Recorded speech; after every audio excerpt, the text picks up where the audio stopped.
আবু বকর রাদিয়াল্লাহু তাআলা আনহু স্বাভাবিক মারা গেছে, আমাদের কোনো অবজেকশন নাই, কিন্তু উমর রাদিয়াল্লাহু তাআলা আনহুকে তো হত্যা করা হয়েছে। তো উমর রাদিয়াল্লাহু তাআলা আনহুর হত্যা সম্মানের দিক থেকে বেশি হৃদয় বিদারক না হাসান এবং হুসাইন রাদিয়াল্লাহু তাআলা আনহুর হত্যা বেশি হৃদয় বিদারক? 2 নম্বর, উসমান রাদিয়াল্লাহু তাআলা আনহু কোরআন পাঠরত অবস্থায় সমগ্র মদিনা ঘেরাও করে কোরআন পাঠরত অবস্থায় তাকে হত্যা করা হয়েছে। তিনি হৃদয়ের আবেগ নিয়ে তার বাড়ির ছাদে দাঁড়িয়ে বলেছেন, মানুষেরা ওই কুয়ার পানি তোমরা আমাকে পান করতে দিচ্ছ না, যেই কুয়া আমি উসমান গনি আমার টাকা দিয়ে রাসূল সাল্লাল্লাহু আলাইহি ওয়াসাল্লামের যুগে কিনে দিয়েছি। ওই মসজিদে তোমরা আমাকে সালাত আদায় করতে যেতে দিচ্ছ না, যেই মসজিদ রাসূল সাল্লাল্লাহু আলাইহি ওয়াসাল্লামের সাথে আমরা তৈরি করেছি। তো উসমান রাদিয়াল্লাহু তাআলা আনহুকে যে কোরআন পাঠরত অবস্থায় হত্যা করা হলো, সম্মানের দিক থেকে উসমান রাদিয়াল্লাহু তাআলা আনহুর হত্যা বেশি হৃদয় বিদারক না হোসেন রাদিয়াল্লাহু তাআলা আনহুর হত্যা বেশি হৃদয় বিদারক? তো তাহলে উসমান রাদিয়াল্লাহু তাআলা আনহু কোন দিন মারা গেল, সেই দিনের শোক কোথায়? আমরা তো কেউ জানি না উসমান রাদিয়াল্লাহু কবে মারা গেছে। ওই দিনের শোক তো কেউ পালন করে না। ওমর রাদিয়াল্লাহু তাআলা আনহু কবে মারা গেল, তাকে হত্যা করা হলো, ওই দিনের শোক কোথায়? সব বাদ দিলাম, মুহাম্মদ সাল্লাল্লাহু আলাইহি ওয়াসাল্লাম কোন দিন মারা গেল, সেই দিনের শোক কোথায়? তাহলে শোক পালনের একটা বিধিবিধান ইসলামে আছে। একটা স্বাভাবিক মানুষ মারা গেলে শোক 3 দিন, স্বামী মারা গেলে স্ত্রীর শোক 4 মাস 10 দিন, এর বাইরে শোক পালনের আর কোনো বিধান নাই। এই জন্য ইসলামে মুহাম্মদ সাল্লাল্লাহু আলাইহি ওয়াসাল্লাম কবে মারা গেছে ওই দিনে কোনো সাহাবী শোক পালন করেনি। ওমর কবে মারা গেছে এটা নিয়ে সাহাবীরা শোক করেনি, ওই দিনকে উদযাপন হয়নি। এই যে ইসলামের মধ্যেই নাই এই সিস্টেম। তারপরের যেটা পয়েন্ট সেটা হচ্ছে যে আলে বাইতের প্রতি ভালোবাসা। আলে বাইত মানে আল্লাহর নবীর পরিবার পরিজন আত্মীয় স্বজনের প্রতি ভালোবাসা, এটা ইসলামের পাঠ। না হলে আমরা দরুদ শরীফে এই দোয়া পড়তাম না যে আল্লাহুম্মা সাল্লি আলা মুহাম্মাদ ওয়া আলা আলি মুহাম্মাদ কামা সাল্লাইতা আলা ইব্রাহিম ওয়া আলা আলি ইব্রাহিম ইন্নাকা হামিদুম মাজিদ। আল্লাহ ইব্রাহিমের পরিবারের উপর যেমন দয়া রহমত বর্ষণ করেছেন, ওই রকম দয়া রহমত বর্ষণ করেন আমার নবী মুহাম্মদ সাল্লাল্লাহু আলাইহি ওয়াসাল্লামের পরিবারের উপর। তো এটা তো আল্লাহ নবীর পরিবারের উপর ভালোবাসা থেকে আমরা দরুদ পাঠ করি। কিন্তু আল্লাহর নবীর পরিবার মানে নট অনলি হুসাইন রাদিয়াল্লাহু তাআলা আনহু। কেন নট অনলি হুসাইন? আপনাকে মিলিয়ে দিই। হুসাইন রাদিয়াল্লাহু তাআলা আনহু যদি আল্লাহর নবীর কন্যার সন্তান হওয়ার কারণে আলে বাইতের অংশ হয়, অথবা আলী রাদিয়াল্লাহু তাআলা আনহু যদি আল্লাহর নবীর কন্যাকে বিবাহ করার কারণে আলে বাইতের অংশ হয়, তাহলে উসমান রাদিয়াল্লাহু তাআলা আনহু আল্লাহর নবীর একটা নয় দুইটা কন্যাকে বিবাহ করেছেন, উম্মে কুলসুম এবং রোকাইয়া, একজনের মৃত্যুর পর আরেকজনকে। তাহলে ফাতেমার হাজব্যান্ড, ফাতেমা রাদিয়াল্লাহু তাআলা আনহার স্বামী, ফাতেমার স্বামী হওয়ার কারণে যদি ভালোবাসার পাত্র হয়, একই কারণে আল্লাহর নবীর 2 কন্যার স্বামী হওয়ার পরেও উসমান কেন ঘৃণার পাত্র হবে? নাউজুবিল্লাহ। তাহলে এটা আলে বাইতের প্রতি ভালোবাসা নয়, এটা পলিটিক্স। আলে বাইতের প্রতি ভালোবাসা হলে এক মেয়েকে বিবাহ করেছে আলী রাদিয়াল্লাহু তাআলা, 2 মেয়েকে বিবাহ করেছে উসমান রাদিয়াল্লাহু তাআলা। ধরলাম যে আলী রাদিয়াল্লাহু তাআলা আনহু রাসূল সাল্লাল্লাহু আলাইহি ওয়াসাল্লামের আপন চাচার ছেলে, রাসূল সাল্লাল্লাহু আলাইহি ওয়াসাল্লামের আপন চাচা আবু তালেব, তার ছেলে আলী। তাহলে রাসূল সাল্লাল্লাহু আলাইহি ওয়াসাল্লামের চাচা তো ভাই হওয়ার কারণে যদি আলী রাদিয়াল্লাহু তাআলা আনহু ভালোবাসার পাত্র হয়, তো রাসূল সাল্লাল্লাহু আলাইহি ওয়াসাল্লামের কি আর চাচা ছিল না? হামজা ইবনে আব্দুল মুত্তালিব, আব্বাস ইবনে আব্দুল মুত্তালিব, আব্বাস ইবনে আব্দুল মুত্তালিবের ছেলে আব্দুল্লাহ বিন আব্বাস হাজার হাজার হাদিস বর্ণনা করেছে। তাহলে আপনি একই সময়ে আলী ইবনে আবি তালেবের প্রতি ভালোবাসা রাখবেন আর আব্বাস ইবনে আব্দুল মুত্তালিবের প্রতি বিদ্বেষ রাখবেন, তাহলে এটা আলে বাইতের প্রতি ভালোবাসা নয়। ডাল মে কুছ কালা হয়, এখানে অন্য কোনো প্রবলেম আছে, অন্য কোনো সমস্যা আছে। আর বড় বড় আলেম ওলামা সবাই একমত, কেননা এই বিষয়ে কোরআনের আয়াত সরাসরি অবতীর্ণ হয়েছে যে রাসূল সাল্লাল্লাহু আলাইহি ওয়াসাল্লামের স্ত্রীরাও আলে বাইতের অংশ। সূরা আহজাবের মধ্যে আল্লাহ বলছেন, ইয়া নিসা আন-নবী লাস্তুন্না কা আহাদিম মিনান নিসা, হে নবীর স্ত্রীগণ তোমরা অন্য মহিলাদের মতো নও। বলতে বলতে সবশেষে বলছেন যে আহলাল বাইত, তোমরা হচ্ছে আহলে বাইতের অংশ, মানে রাসূল সাল্লাল্লাহু আলাইহি ওয়াসাল্লামের পরিবারের অংশ। তো রাসূল সাল্লাল্লাহু আলাইহি ওয়াসাল্লামের স্ত্রীরা যদি আলে বাইতের অংশ হয়, তাহলে রাসূল সাল্লাল্লাহু আলাইহি ওয়াসাল্লামের কন্যা আপনার কাছে ভালোবাসার পাত্র ফাতেমা রাদিয়াল্লাহু তাআলা আনহা, তার ছেলে মেয়ে হাসান হোসেন ভালোবাসার পাত্র, কিন্তু আল্লাহর নবী যাকে ভালোবাসেন আয়েশা রাদিয়াল্লাহু তাআলা আনহা, তিনি আপনার কাছে ঘৃণার পাত্র। তাহলে তো আপনি আলে বাইতের প্রতি ভালোবাসা রাখেন না। আয়েশা রাদিয়াল্লাহু তাআলা আনহা আল্লাহর নবীর স্ত্রী, তিনিও আলে বাইতের অংশ। তাহলে ফাতেমাকে ভালোবাসলে আয়েশাকে কেমনি ঘৃণা করতে পারেন? শুধু তাই নয়, আজকের যারা নিজেদেরকে আলে বাইতের ভালোবাসার দাবিদার, বিশেষ করে ইসনা আশারিয়া যারা শিয়া, তারা যেই পরিমাণ বিদ্বেষ ওমর রাদিয়াল্লাহু তাআলা আনহুর প্রতি রাখে, আবু বকর রাদিয়াল্লাহু তাআলা আনহুর প্রতি রাখে, এবং আবু বকর রাদিয়াল্লাহু তাআলার মেয়ে আয়েশা রাদিয়াল্লাহু, আবু বকর রাদিয়াল্লাহু তাআলা আনহুর কন্যা আয়েশা রাদিয়াল্লাহু তাআলা আনহার প্রতি রাখে, এই বিদ্বেষ মাপার কোনো যন্ত্র দুনিয়াতে নাই, যেই চরম লেভেলের বিদ্বেষ তারা রাখে। অথচ রাসূল সাল্লাল্লাহু আলাইহি ওয়াসাল্লাম, সাহাবীরা বলছেন, আলী রাদিয়াল্লাহু তাআলা আনহু বলছেন, উসমান রাদিয়াল্লাহু তাআলা আনহু বলছেন যে আল্লাহর নবী তার জীবনের যে ঘটনাই বলা শুরু করুক, ধরেন আপনি আমাকে ফোন দিয়েছেন যে আব্দুল্লাহ ভাই আপনি কোথায় আছেন, কে কে আছে আপনার সাথে, তো বলে আমি আছি আর আব্বু আছে, অথবা আমার ভাই আব্দুর রহমান আছে বা আব্দুর রহিম আছে। আবার আর একদিন আমি একটা গল্প শোনাচ্ছি আপনাদেরকে, আমি কক্সবাজারে গেছিলাম, আমি ছিলাম আর অমুক ছিল, আমি রংপুর গেছিলাম, আমি ছিলাম আর অমুক ছিল। তো আমার জীবনের ঘটনার সাথে সবসময় আর দুটা মানুষের নাম আপনি শুনতে পান, মানে একটা ঘটনাও এমন পাওয়া যায় না যেই ঘটনায় ওই দুটা মানুষের নাম আল্লাহর নবী বলে না গল্পের সময়, যে আমি আজকে ওখানে গেছিলাম, আমি আবু বকর আর ওমর, আমরা ওখান থেকে বের হয়েছিলাম, আমি আবু বকর আর ওমর, আজকে এক জায়গায় দাওয়াত ছিল, দাওয়াত খেতে গেছে, আমি আবু বকর আর ওমর। তাহলে মুহাম্মদ সাল্লাল্লাহু আলাইহি সাল্লামের 24 ঘন্টার সবচেয়ে বেশি সময় যেই দুইজনের সাথে কাটে, সেই দুইজন হচ্ছেন আবু বকর এবং ওমর রাদিয়াল্লাহু তাআলা আনহু। এখন আশ্চর্যজনক, দুঃখজনক হলেও সত্য যে ইহুদিদের কাছে মুসা আলাইহিস সালামের সাথে যারা ছিল তারা জনপ্রিয়। মুসা আলাইহিস সালামের খাদেম ইউশা বিন নুন খিজিরের সফরে গেছিল, তো মুসা আলাইহিস সালামের সাথে যারা ছিল, মুসা আলাইহিস সালামের ভাই হারুন, তারা ইহুদিদের কাছে জনপ্রিয়, সম্মানের পাত্র। খ্রিস্টানদের রাস্তাঘাট, কল কলেজ কারখানা সব কিছু ঈসা আলাইহিস সালামের যে 12 জন হাওয়ারি ছিল ওই 12 জনের নামে। তাহলে ঈসা আলাইহিস সালামের সঙ্গী 12 জন খ্রিস্টানদের কাছে সম্মানের পাত্র, ইহুদিদের কাছে মুসা আলাইহিস সালামের সঙ্গী সম্মানের পাত্র। আর এই রাফিজিদের কাছে আমার নবী মুহাম্মদ সাল্লাল্লাহু আলাইহি ওয়াসাল্লাম কতটা খারাপ হলে মুহাম্মদ সাল্লাল্লাহু আলাইহি ওয়াসাল্লামের সাথে যারা সবসময় থাকতো ওদের প্রতি এদের সবচেয়ে বেশি বিদ্বেষ। তাহলে তো আমার নবীকে দোষ দাও, যদি ইহুদি খ্রিস্টানদের চেয়ে তো খারাপ হয়ে গেল। আমার যদি আবু বকর এবং ওমর খারাপ হয় তাহলে 100% আমার নবীও খারাপ, নাউজুবিল্লাহ। তাহলে আবু বকর এবং ওমরের প্রতি বিদ্বেষ পোষণ করা তো বহু দূরের কথা, ভালোবাসা থাকলেই ওটা ঈমানের অংশ, আর না থাকলে, বিদ্বেষ থাকলে কাফের হয়ে যেতে পারে। তো এবার আমরা চলে আসি যেটা আমরা বারবার বলছিলাম, যে কি পলিটিক্স, যেই পলিটিক্সের কারণে শুধু হুসাইন রাদিয়াল্লাহু তাআলা আনহু এবং তার ছেলে মেয়েদের নিয়ে আমি ব্যস্ত হয়ে গেলাম, এমনকি হাসান রাদিয়াল্লাহু তাআলা আনহুকে অতটা গুরুত্ব দিলাম না। এই পলিটিক্সটা হচ্ছে পারস্য বা ফুরস, এরা আগে থেকেই জাতিগতভাবে তাদের নিজেদেরকে একটু আলাদা চিন্তা করে। এই জন্য ইসলাম যত জায়গায় প্রবেশ করেছে সব জায়গায় ইসলামের কারণে ভাষা পর্যন্ত মানুষের চেঞ্জ হয়ে গেছে। কোথায় স্পেনের মানুষের কোনোদিন ভাষা আরবি ছিল না, কিন্তু ইসলাম যখন ওখানে ঢুকেছে মানুষরা নিজের ভাষা ভুলে গেছে, আরবি সবাই শিখে গেছে। প্রথম যেখানে ইসলামের ভাষা গ্রহণ করেনি এটা হচ্ছে ফুরস, পারস্যরা, আজকের যেটা ইরান। ফার্সি ভাষার যে ইতিহাস এবং ঐতিহ্য, তো এই পারস্য সাম্রাজ্যের পুরো পতন হয় ওমর রাদিয়াল্লাহু তাআলা আনহুর হাতে।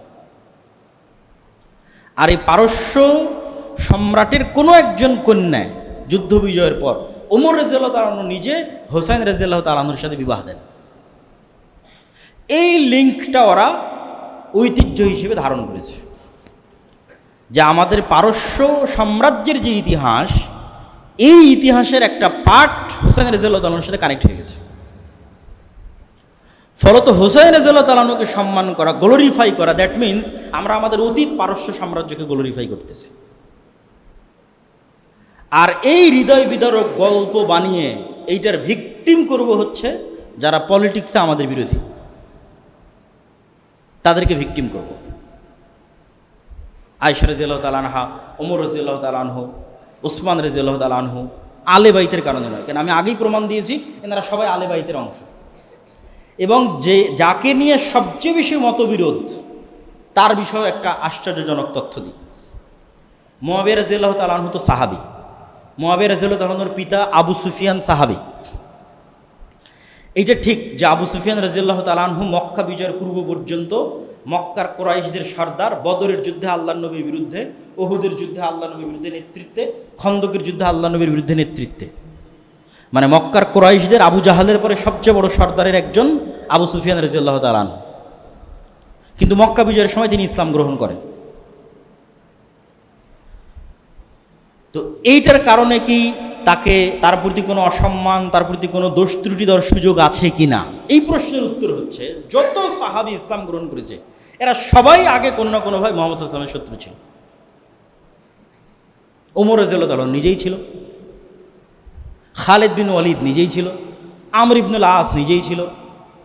খালিদ বিন ওয়ালিদ আর আমর ইবনুল আস তো গোটা মুসলিম বিশ্ব বিজয় করেছে। তো এই খালিদ বিন ওয়ালিদ তো মুহাম্মদ সাল্লাল্লাহু আলাইহি ওয়াসাল্লামের শত্রু ছিল। তা যেহেতু মুহাম্মদ সাল্লাল্লাহু আলাইহি ওয়াসাল্লাম সত্যের দাওয়াত নিয়ে এসেছে, প্রথমে তো মানুষ শত্রুতা করবেই।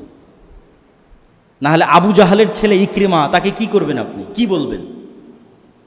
যারা মিথ্যা নবীর দাবিদার হয়েছিল ওমর আবু বকর রাদিয়াল্লাহু তাআলা আনহুর যুগে, তাদের বিরুদ্ধে সবচেয়ে বড় সেনাপতি ছিল আবু জাহালের ছেলে ইকরিমা মুসলমানদের পক্ষে। তখন আবু জাহালের ছেলে এই জন্য আপনি ঘৃণা করবেন? এই সুযোগ ইসলামে নাই। ইসলামের মানদণ্ড ভিত্তিই হচ্ছে ঈমানের উপর। ইসলাম গ্রহণ করেছে সব শেষ, ইসলামের জন্য কাজ করেছে অতীতের সব শেষ। তো আবু সুফিয়ান রাদিয়াল্লাহু তাআলা আনহু বা উমাইয়া বংশ যারা, এরাও মুহাম্মদ সাল্লাল্লাহু আলাইহি ওয়াসাল্লামের বংশধারার সাথে কানেক্টেড, যেটাকে আমরা কুরাইশ বলি।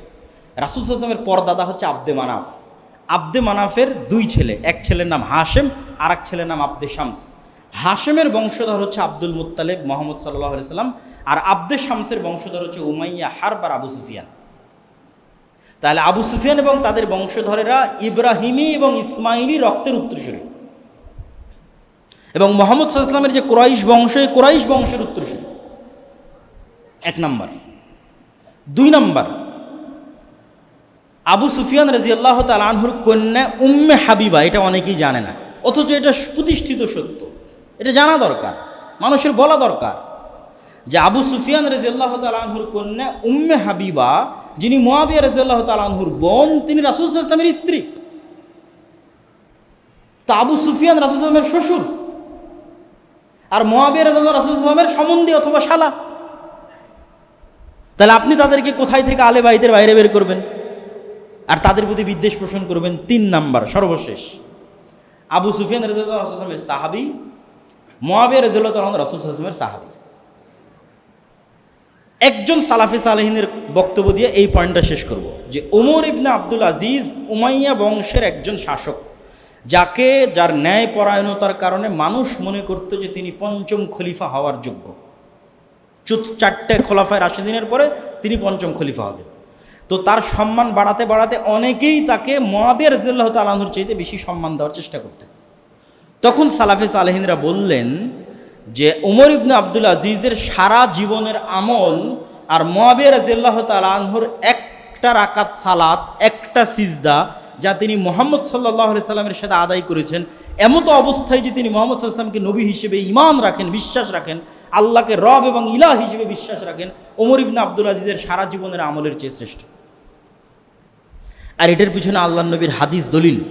আল্লাহ নবী বলছে, দুনিয়ার মানুষ, তোমরা উহুদ পাহাড়ের সমান দান করে আমার একজন সাহাবীর এক মুষ্টি স্বর্ণ দামের সমান নেকি অর্জন করতে পারবো না।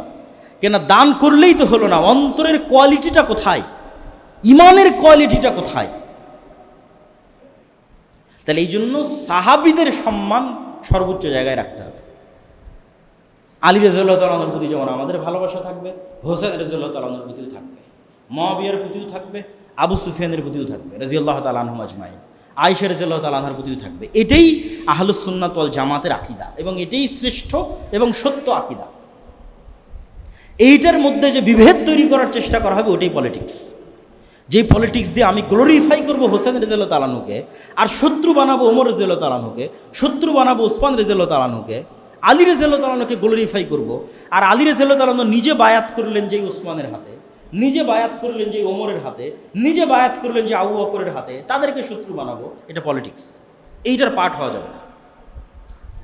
কিন্তু ঘটনা অবশ্যই হোসেন রাদিয়াল্লাহু তাআলা আনহুর যে হত্যার ঘটনা, এটা অবশ্যই হৃদয় বিদারক এবং কষ্টদায়ক, কিন্তু ওইটার শোক হিসেবে উদযাপনের সুযোগ ইসলামে নাই।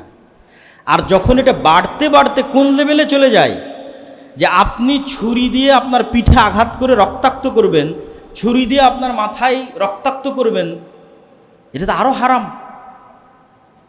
রাসূল সাল্লাল্লাহু আলাইহি ওয়াসাল্লাম বলছে, সে আমার উম্মতের অংশ নয় যে শোক পালনে তার গাল টানে, তার জামা ছিঁড়ে, সে আমার উম্মতের অংশ নয়। রাসূল সাল্লাল্লাহু আলাইহি ওয়াসাল্লাম বলছেন, জাহিলি যুগের 4টা বৈশিষ্ট্যের একটা বৈশিষ্ট্য খুব ভয়ঙ্কর, সেটা নেয়াহা, শোক উদযাপন করা, এটা জাহিলি যুগের বৈশিষ্ট্যের একটা। এবং ওই যে হারাম মাসের বিধানের মধ্যে যে আয়াতটা পড়লাম, ওই আয়াতের সর্বশেষ অংশ হচ্ছে ফালা তাজলিমু ফীহিন্না আনফুসাকুম, তোমরা নিজেদের উপর জুলুম করিও না। আত্মহত্যা ইসলামে হারাম কেন? আপনি নিজে নিজের হাত কাটতে পারবেন না, এটা হারাম।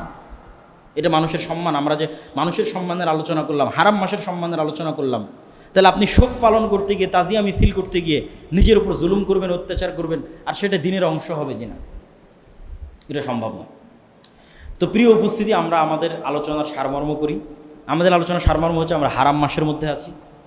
মাস যেমন হারাম হয়, এলাকা তেমন হারাম হয়, যেমন মক্কা মদিনা। হারাম সম্মানের কারণে হয়, অনেক হালাল বিধান তখন হারাম হয়ে যায়। আর আমরা হারাম মাসের যে মহরম মাস আছে, এই মহরম মাসের 10 তারিখ আশুরা শরীয়তে যেই কারণে উদযাপিত, সেটা হচ্ছে মুসা আলাইহিস সালামের নাজাতে মুসা আর ফেরাউনের ধ্বংস। তাহলে আপনি মহরম থেকে যদি কিছু শিখতে চান, তাহলে মুসার ফেরাউনের ইতিহাস আপনাকে পড়তে হবে। এবং এটা অন্য আর একদিন যদি আমাদের পক্ষে সুযোগ হয় আমরা আলোচনা করবো ইনশাল্লাহ, বা আমার আগের অন্য আলোচনা থেকে আপনারা শুনতে পারেন বানু ইসরাইলের ইতিহাস থেকে। আর এই দিনে যেই বিষয়গুলো উদযাপিত হচ্ছে আমাদের সমাজ এবং রাষ্ট্রে, ভারত উপমহাদেশে, কেন আমরা ইরান শাসিত, পারস্য শাসিত, শিয়াদের লিগ্যাসি আমরা বহন করি, এর অসংখ্য আলামত আছে। ফলত আমাদের অঞ্চলে ওই জিনিসগুলোর প্রভাব আছে, কিন্তু ওইটা করা কখনোই শরীয়ত সম্মত হবে না, যেগুলো আমি আপনাদের সামনে পরিষ্কার এবং স্পষ্ট করেছি। আর রাজনৈতিক যে আলোচনা আছে, এই আলোচনার মধ্যে সাহাবীদের সম্মান রক্ষা করতে হবে, বাস। সকল সাহাবীর সম্মান, ইজ্জত, মান সব কিছু রক্ষা করতে হবে এবং তাদের প্রতি ভালোবাসা রাখতে হবে। পলিটিক্সের কারণে কারো প্রতি বিদ্বেষ স্থাপন করা যাবে না। আল্লাহ সুবহানাহু ওয়া তাআলা আমাদেরকে সঠিক ঈমান, সঠিক আকীদা, এবং আজকের দিনে যারা সিয়াম আছেন তারা অনেক বড় ফজিলতের কাজ করছেন। অতীতের 1 বছরের গুনাহ ক্ষমা হওয়ার ঘোষণা রাসূল সাল্লাল্লাহু আলাইহি ওয়াসাল্লাম দিয়েছে। এবং আফজালুস সিয়াম বা'দা রমাদান শাহরুল্লাহিল মুহাররম, রমাজানের পরে সর্বশ্রেষ্ঠ সিয়াম হচ্ছে মহরম মাসের সিয়াম। এবং রমাজান ফরজ হওয়ার আগে একটা সিয়ামই ফরজ ছিল, সেটা হচ্ছে আশুরার সিয়াম। মানুষের সম্মান লঙ্ঘন করা অধিকার হিসেবে বিবেচিত হয়। কি অধিকার? বাক স্বাধীনতা। যে আমি আরেকজনকে গালি দিতে পারবো, এটা আমার বাক স্বাধীনতা। আমি আরেকজনের নিন্দা অপবাদ করতে পারবো, এটা আমার বাক স্বাধীনতা। মানে বাক স্বাধীনতার দোহাই দিয়ে মুহাম্মদ সাল্লাল্লাহু আলাইহি ওয়াসাল্লামের নিন্দা অপবাদ হবে। কি জন্য? এটা নাকি মানুষের স্বাধীনতা। ইসলামী পৃথিবীতে একমাত্র দিন যা মানুষের সম্মানকে হারাম করে দিয়েছে, মানুষের সম্মান। যে পৃথিবীর কোনো মানুষের তুমি না গীবত, না নিন্দা, না গালি, না অপবাদ কিছু দিতে পারবে না, হারাম। মানুষের সম্মানে হারাম। পারলে গোপন করো, পারলে ঢেকে রাখো, ওর সম্মান ঢেকে রাখো, ওর সম্মান রক্ষা করো। যদি ওর অপরাধ গোপন করে এবং ওর সম্মান রক্ষা করো, আল্লাহ তোমার সম্মান রক্ষা করবে কিয়ামতের মাঠে।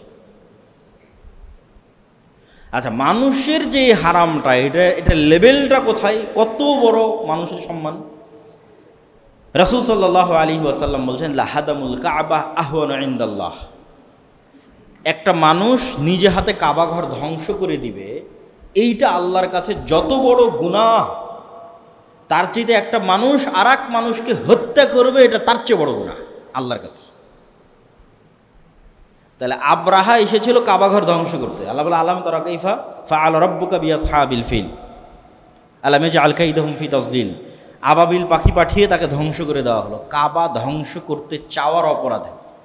তখন রাসূল সাল্লাল্লাহু আলাইহি ওয়াসাল্লাম বলছে, কেউ কাবা ধ্বংস করবে, এটা আল্লাহর কাছে যত বড় অপরাধ, তার চেয়ে বড় অপরাধ কেউ কোনো মানুষকে হত্যা করবে। এটা মানুষের সম্মান আল্লাহর কাছে। আর এক হাদিসে রাসূল সাল্লাল্লাহু আলাইহি ওয়াসাল্লাম বলছেন যে লাউ ইজতামাআল ইনসু ওয়াল জিন, সারা পৃথিবীর সব মানুষ, কোটি কোটি মানুষ আর সারা পৃথিবীর সব জিন একত্রিত হয়ে যদি একজন নিরপরাধ মানুষকে হত্যা করে, তাহলে আল্লাহ সারা পৃথিবীর সব মানুষকে জাহান্নামে দিয়ে দিবে, সারা পৃথিবীর সব জিনকে জাহান্নামে দিয়ে দিবে একজন নিরপরাধ মানুষকে হত্যা করার অপরাধে। এইটা বিবেচনায় আসবে না, আরে সারা পৃথিবীর সব মানুষ মিলে হত্যা করেছে তো কী হয়েছে? না, একটা মানুষের সম্মান আল্লাহর কাছে এত বেশি। সারা পৃথিবীর সব মানুষ যদি একত্রিত হয় নিরপরাধ মানুষকে হত্যায় একজন, তো সারা পৃথিবীর সব মানুষকে জাহান্নামে দেওয়া হয়। এই জন্য আর এক আয়াতে আল্লাহ সুবহানাহু ওয়া তাআলা বলছেন, কেউ যদি একজন মানুষকে হত্যা করে তাহলে যেন সারা পৃথিবীর সব মানুষকে সে হত্যা করলো, আর যদি কেউ একজন মানুষকে বাঁচায় যেন সারা পৃথিবীর সব মানুষকে বাঁচালো। তাহলে মানুষ হারাম মানুষের সম্মানে। এই জন্য মানুষের কিডনি বিক্রি করা, মানুষের রক্ত বিক্রি করা, চুল বিক্রি করা, এগুলো মানুষের সম্মানের খেলাফ। এই জন্য এগুলো যাবে না। দান করা ভিন্ন জিনিস, কিন্তু ক্রয় বিক্রয়ের বস্তু বানানো যাবে না আদম সন্তানকে, এবং আদম সন্তানের কোনো অঙ্গ প্রত্যঙ্গকে বিক্রিযোগ্য নয়, এটা সম্মান। তাহলে এতক্ষণ যাবৎ আমরা যেটা আপনাদের সামনে তুলে ধরার চেষ্টা করলাম সেটা হচ্ছে হারাম সম্মানের কারণে হয়ে থাকে। আর আমরা আজকে যে আলোচ্য বিষয়বস্তুর মধ্যে আছি সেটা হচ্ছে মাস হারাম। তাহলে পরপর 3 মাসের আমরা তৃতীয় মাস মুহররম মাসে অবস্থান করছি। এটা একটা হারাম মাস। এই হারাম মাসের 10 তারিখের বিশেষ গুরুত্ব কি? 1 নম্বর গুরুত্ব তো আমরা হারাম মাসের মধ্যে আছি, এটা নিজেই একটা গুরুত্ব। 2 নম্বরের বিশেষ গুরুত্ব আছে মুহররম মাসের 10 তারিখের।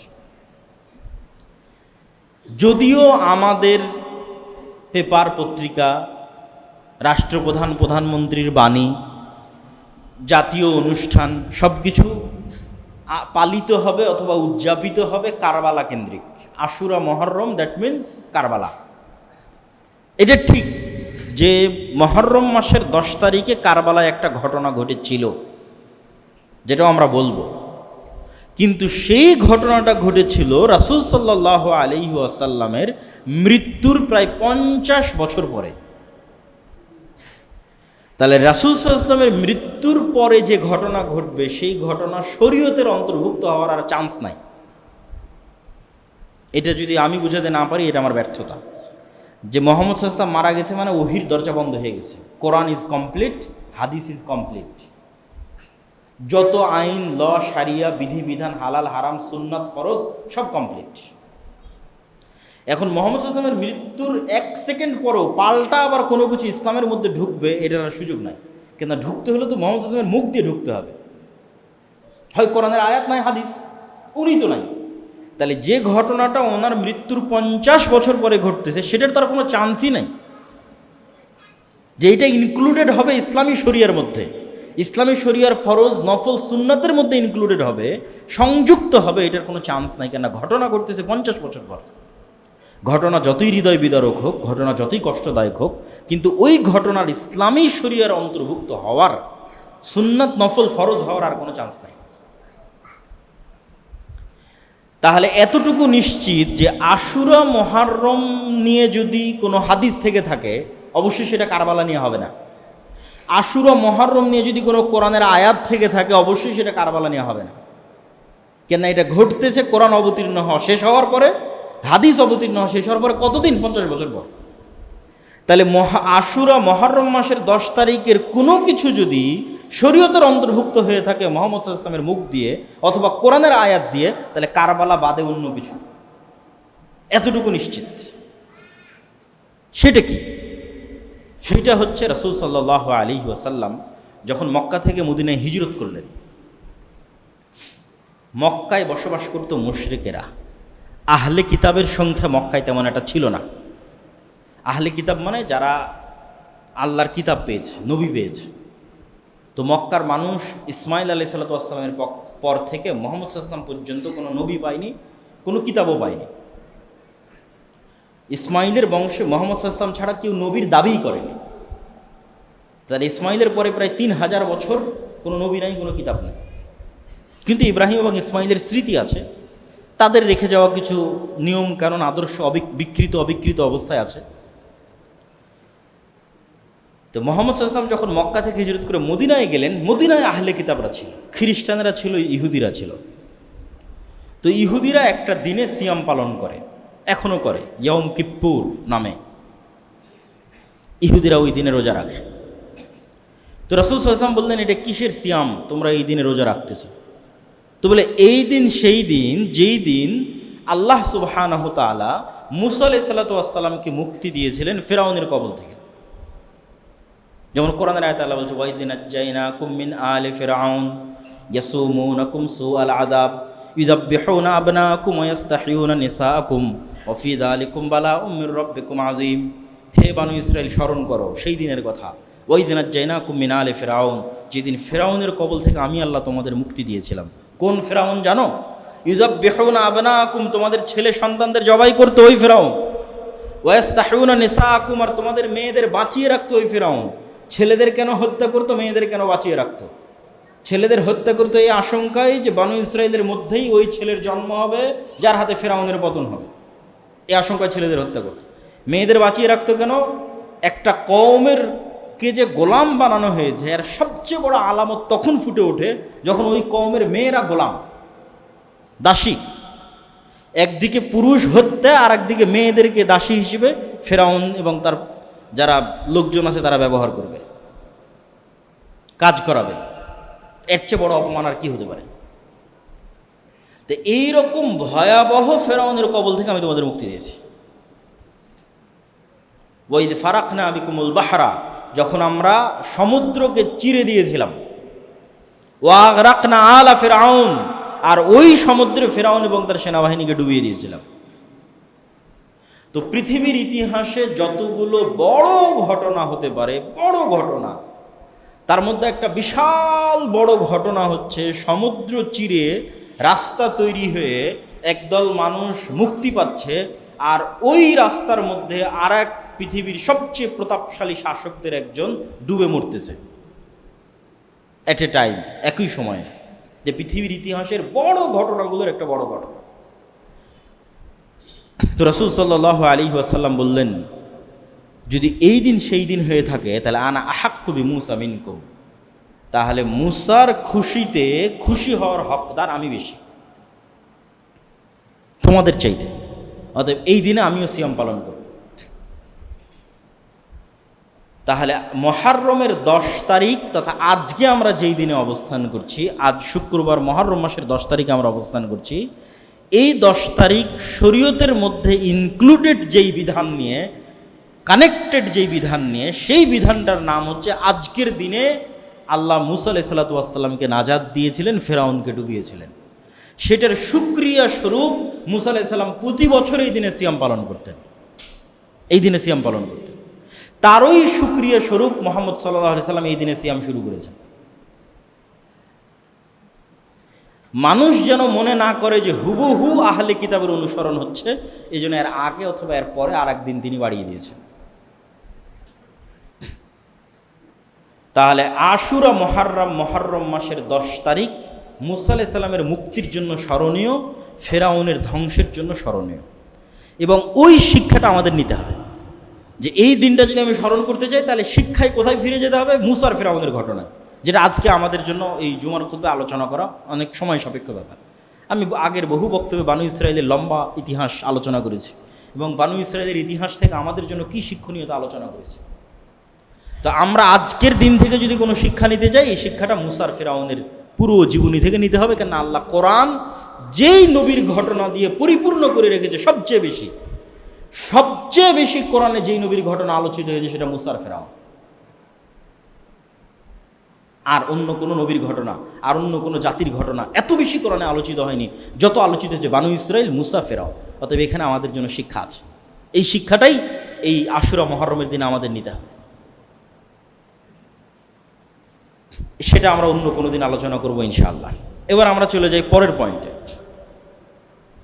তাহলে আশুরা মুহররমের যেই স্মৃতিটা আমরা লালন করতেছি, যে কারবালার স্মৃতি, সেটার হাকিকাত কতটুকু, সেটার বাস্তবতা কতদূর? কারবালা কেন্দ্রিক যেই ঘটনা, এই ঘটনাটা ঘটতেছে 61 হিজরিতে।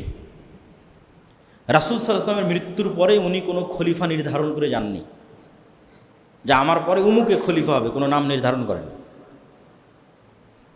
3 দিন লেগেছে সাহাবীদের ফায়সালা করতে, পরবর্তী খলিফা আবু বকর রাদিয়াল্লাহু তাআলা। আল্লাহর নবী যদি বলেই যেতেন অমুক খলিফা, তাহলে খেলাফতের যে সিস্টেম, এই সিস্টেমটা তৈরি হতো না। খেলাফতের সিস্টেমে এক শাসক তার পরের শাসককে নির্ধারণ করে যাবে, এই ধারণার বাইরে বের হয়ে যোগ্য ব্যক্তিকে নির্ধারণ করতে হবে, এটাই হলো খেলাফতের নিয়ম। বাদশাহ তার পরবর্তী কোনো আত্মীয় স্বজনকে দায়িত্ব দিয়ে যাবে, এটা নয়। তা আমি যদি হাত ধরে সাঁতার শিখাই তাহলে তো হবে না।